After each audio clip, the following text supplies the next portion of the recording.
Église de San Paio de Antealtares. Nous sommes sur la Via Sacra, face à l'église de San Paio de Antealtares.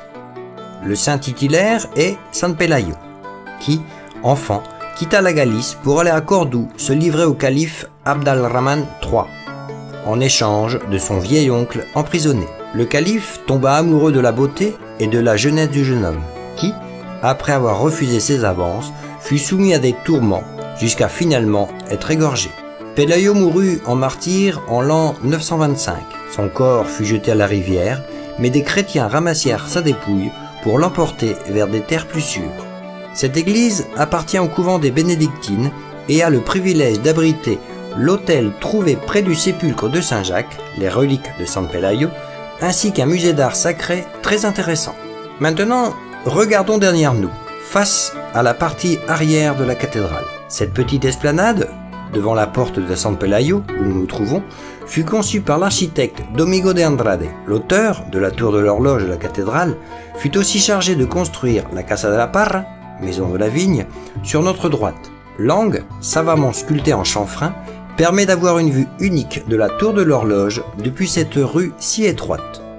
La tour reçoit le nom particulier de Berenguela, en l'honneur de l'archevêque Berenguel de Londoira, qui ordonna sa construction au XIVe siècle. À cette époque-là, la tour n'était qu'un robuste cube défensif couronné de créneaux, dont la hauteur ne dépassait pas la position actuelle de l'horloge.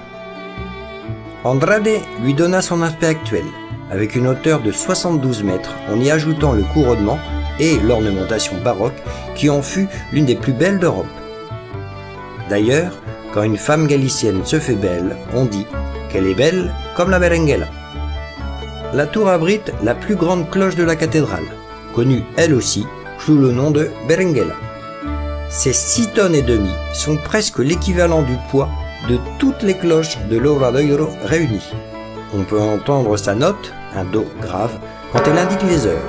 Le son est pour quelques-uns si saisissant que la tradition populaire lui attribue un pouvoir surnaturel. Parfois, à minuit, 13 coups de cloche retentissent au lieu de 12. Autrefois, il est vrai que les cloches s'utilisaient pour informer les habitants de ce qui se passait. La mort d'un voisin, un incendie, une attaque, voire même les accouchements.